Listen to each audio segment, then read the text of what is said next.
요한복음 20장 26절에서 29절. 8해를 지나서 제자들이 다시 집안에 있을 때 도마도 함께 있고 문들이 닫혔는데 예수께서 오사 가운데 서서 이르시되 너희에게 평강이 있을지어다 하시고 도마에게 이르시되 내 손가락을 이리 내밀어 내 손을 보고 내 손을 내밀어 내 옆구리를 넣어보라. 그리하여 믿음 없는 자가 되지 말고 믿는 자가 되라. 도마가 대답하여 이르되 나의 주님이시오 나의 하나님이시니이다. 예수께서 이르시되 너는 나를 본고로 믿느냐? 보지 못하고 믿는 자들은 복되도다 하시니라. 아멘. 하나님의 나라는 은밀히 이루어지고 있었다라는 제목으로 말씀드리겠습니다. 이 본문 앞에 보면은 안식 후 첫날 저녁에 안식 후 첫날에 새벽에 부활하셨는데 예수께서 저녁에 제자들이 모여 있었습니다. 근데 이때도 두려워하며 모였다라고 되어 있는데 뭐 여러 가지가 있겠습니다. 예수님이 혹시 뭐 영혼으로 부활하셨나, 귀신인가, 뭐 이런 생각도 하고 그랬었어요. 그러니까 일찍이 한 번도 들어보지 못한 일이니까 두려워할 만도 했어요. 바로 며칠 전까지는 살아서 같이 이렇게 동행했는데 사람 죽으면 아마 이런 느낌을 받나 봐요. 이때 예수께서 나타나셔가지고 너에게 평강이 있을지어다 이렇게 했습니다. 그리고는 이제 손과 옆구리를 보이시니까 그때서 제자들이 주를 보고 기뻐하였다라고 되어 있습니다. 첫째 날에 이제 아침부터 여러 가지 이제 중요한 보고들이 제자들에게 속속들이 들어왔는데 그가 다시 사셨다 이런 얘기.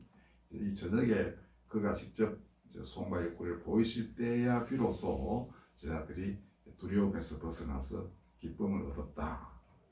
우리 주께서 부활하셨구나. 그리고 우리 가운데 계시는구나. 이렇게 됐습니다. 또 한 번 더 너에게 평강이 있을지어다. 그리고는 아버지께서 나를 보내신 것 같이 나도 너희를 보내겠다. 이렇게 했습니다. 이제 하나님 나라의 모든 것이 나의 십자가와 부활로 다 이제 초석이 다 다져졌으니까 이제 너희가 해야 할 일은 내가 전한 하나님 나라의 복음을 땅끝까지 전하는 것이다. 이렇게 했습니다.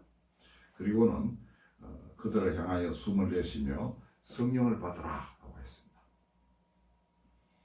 이때 이미 성령은 임하셨던 거예요. 나중에 오순절에 성령이 불같이 임하는 건 아주 대중적인 그러한 사건이었고요.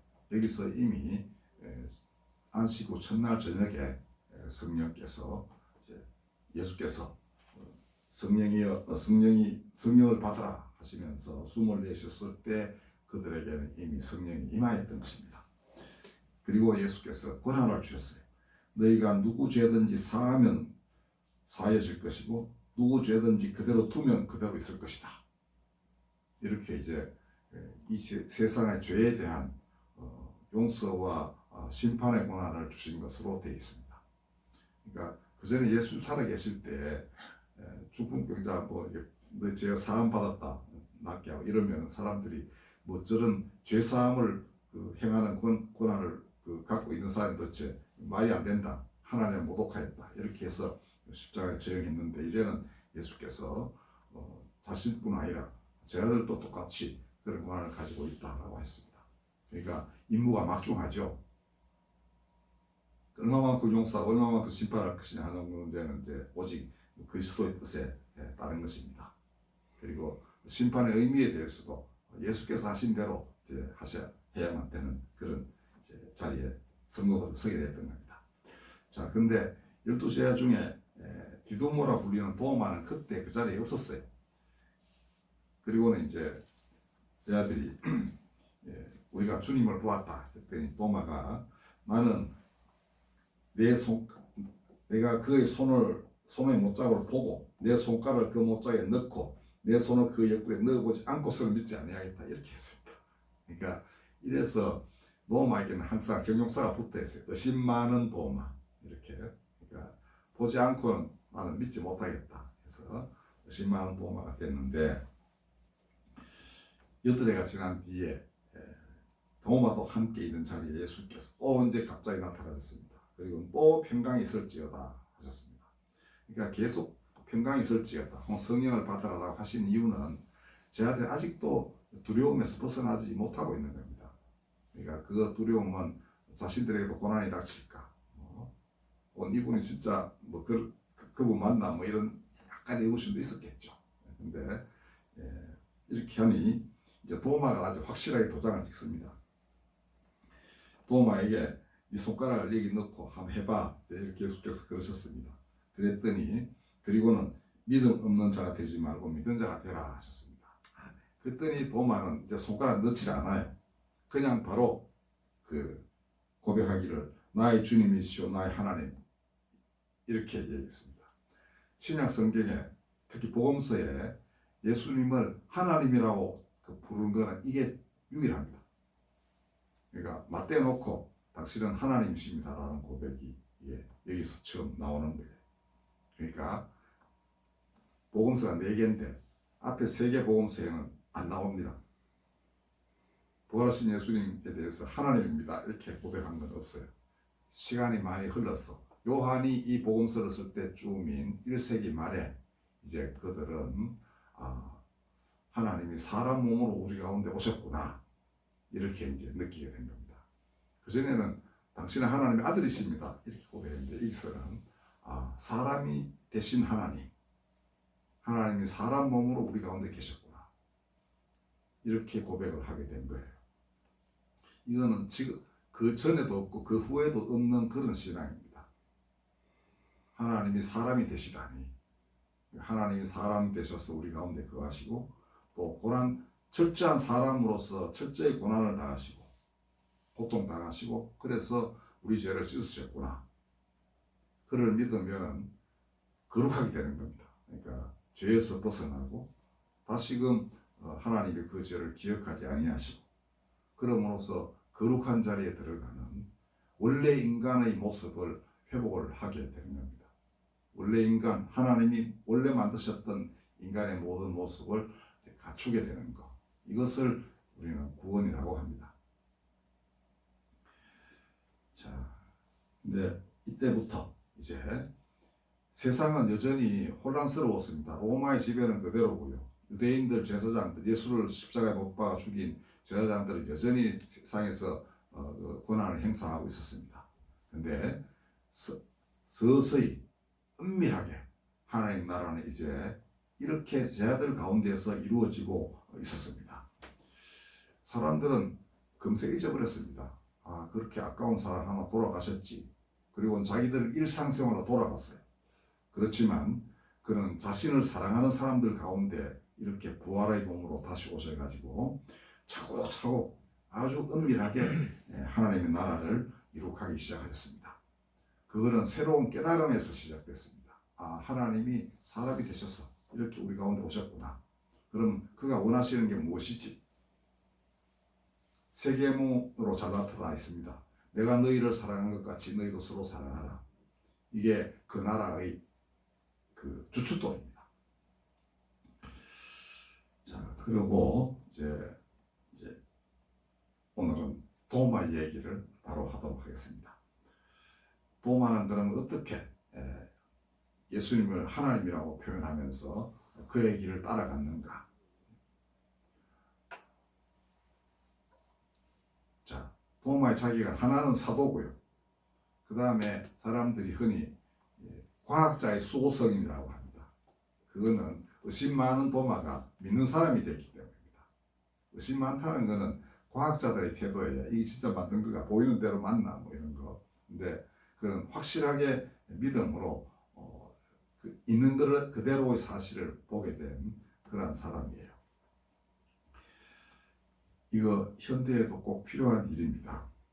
새로운 깨달음이 새로운 세상을 열어가는 거예요.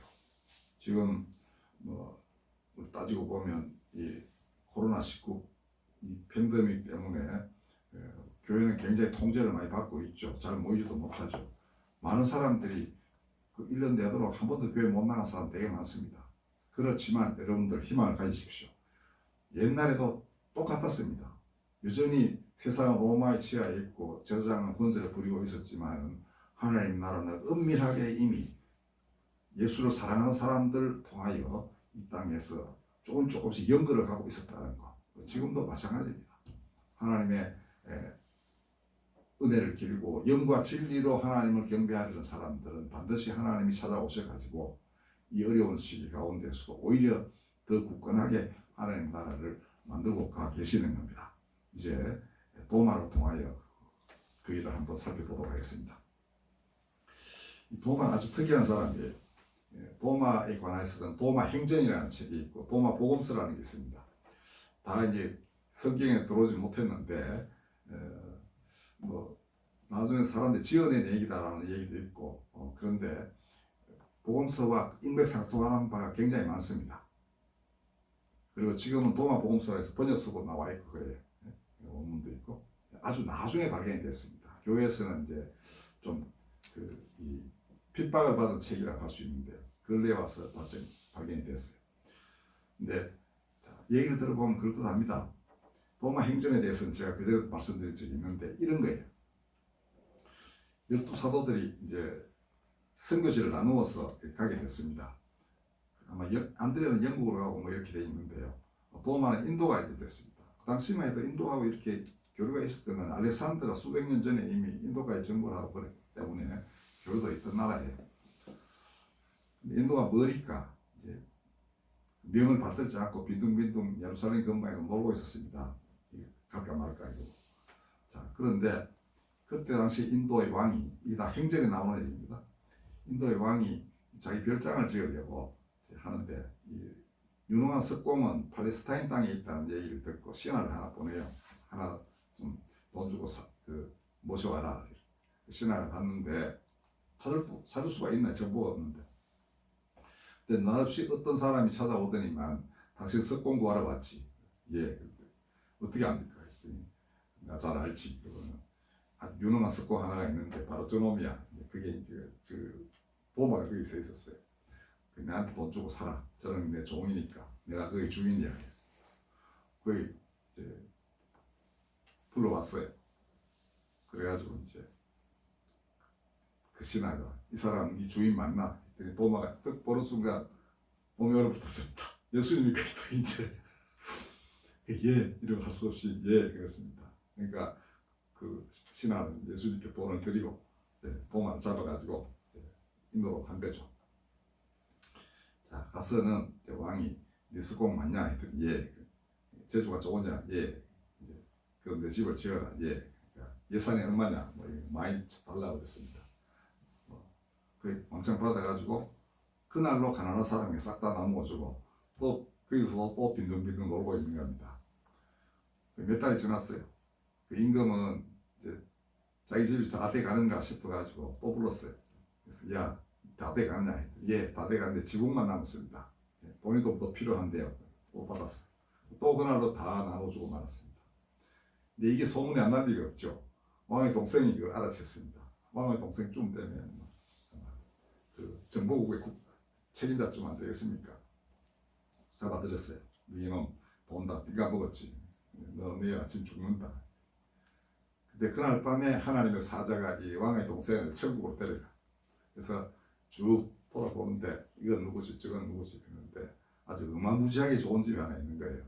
저건 너 형 집이다. 그랬더니 예? 우리 형이 언제 저렇게 천국에 저런 좋은 집을 세웠습니까? 다 도마가 지어줄 거야 임마 이랬습니다.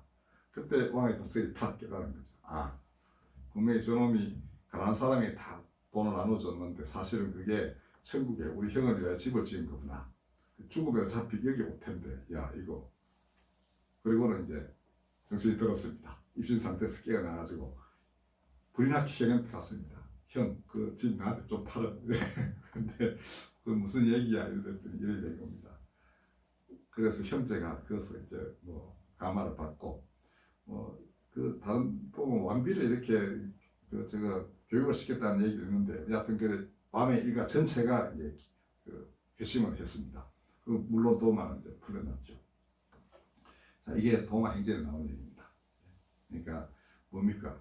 천국은 예수 말씀하시기를 가난한 자 복되어라. 천국이 너희의 것이다 이렇게 했습니다. 그러니까 지금 이 땅에서 왕은 잘 살지만 가난한 사람들은 뭐 집도 없고 헐벗지 않겠습니까? 그 왕의 돈으로 이 가난한 사람을 살게 했으니 이게 뭡니까? 가난한 사람에게도 천국이 예수 말씀을 따른 사람이 결국 되고 만 것이죠. 그를 위해서 하나님의 천국이 집이 세워졌으니 결국은 더 많은 왕에게도 가난한 사람에게도 하나님의 형상을 보았던 겁니다. 다 구원되어야 된다. 그렇게 해서 이제 정말 왕도 백성들도 이제 그 하나님의 은총을 누리게 되었다. 그러니까 그는 정말 사도로서의 역할을 다 제대로 감당했던 것입니다. 부활하신 예수님에게서 하나님을 보았으니 그는 마침내 예수님처럼 가난한 사람 가운데에서 하나님의 모습을 볼 수 있었습니다.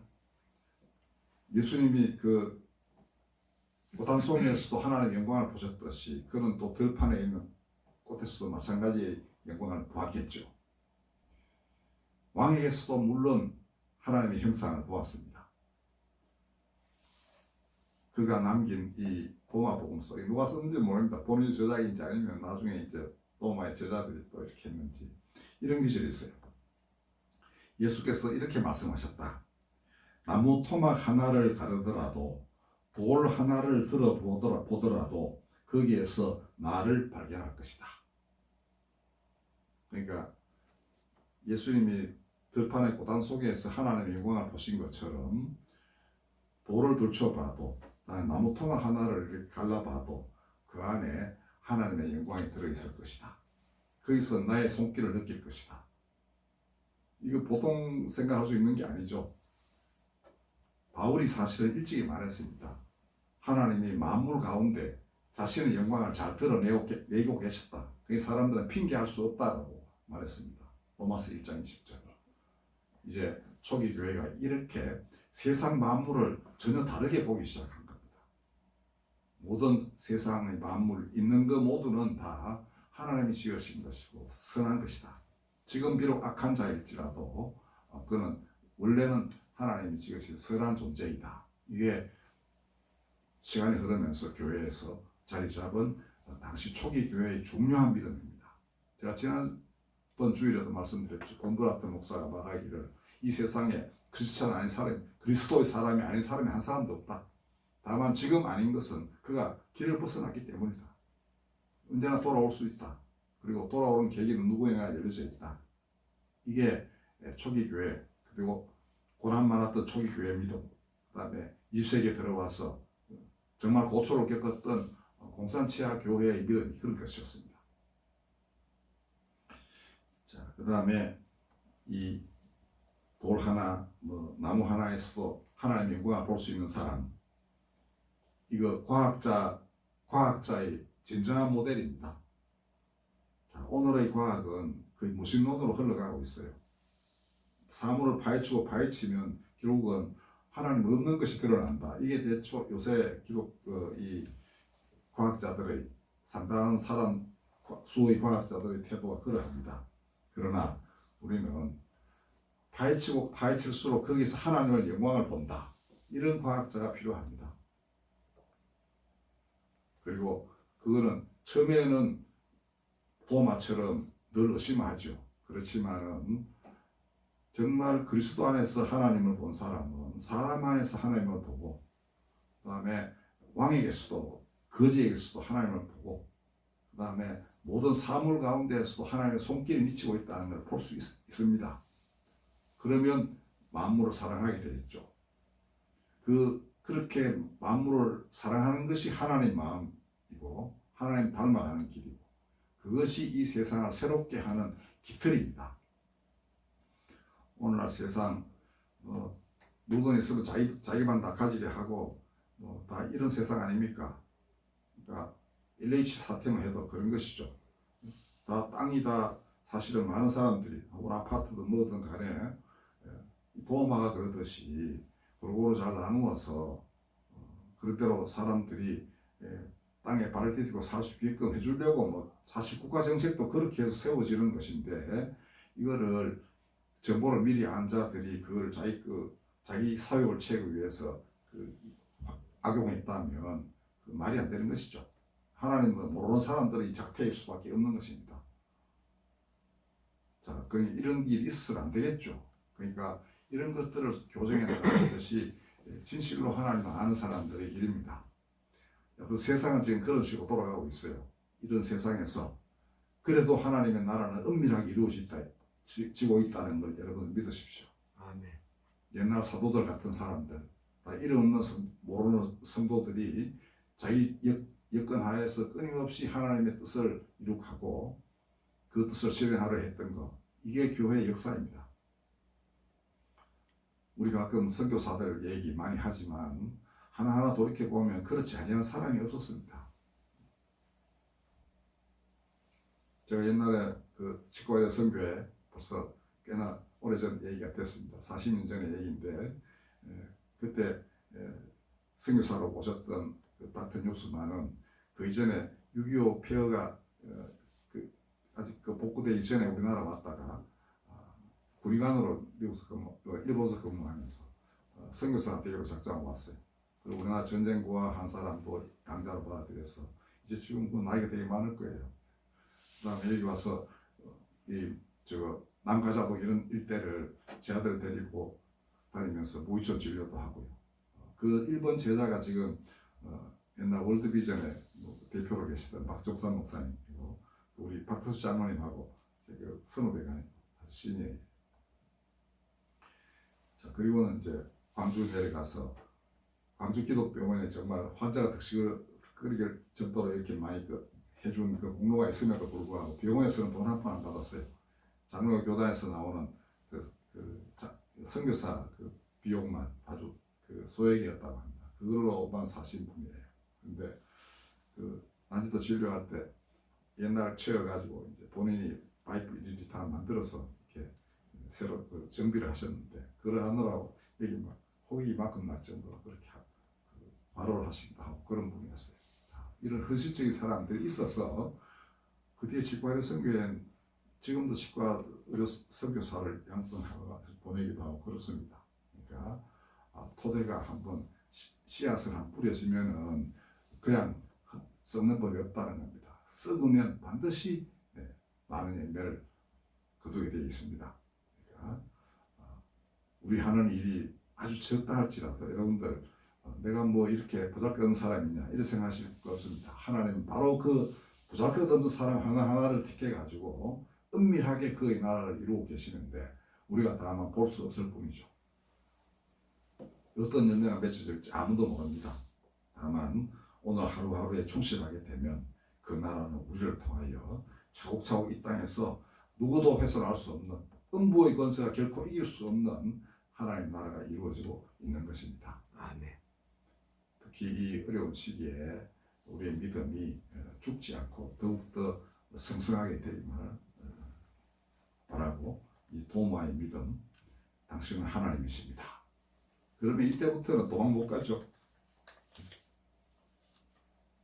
이것이 우리들의 운명이고 그렇게 택함받았고 앞으로 평생이 그렇게 인도될 것입니다. 기도하겠습니다. 거룩하신 하나님, 성부와 성자 성령 삼위가 일체가 되어 이 땅에 거룩한 하나님 나라를 이룩하게 하시니 그 뜻 이루어지지 않는 곳 단 하나도 없게 역사하여 주시옵소서. 이 땅의 모든 어두운 몰아내고 사람들 가운데 당신의 영광, 당신의 형상이 다 드러나게 하여 주시옵소서. 우리 구주 예수 그리스도 이름으로 기도하였습니다. 아멘.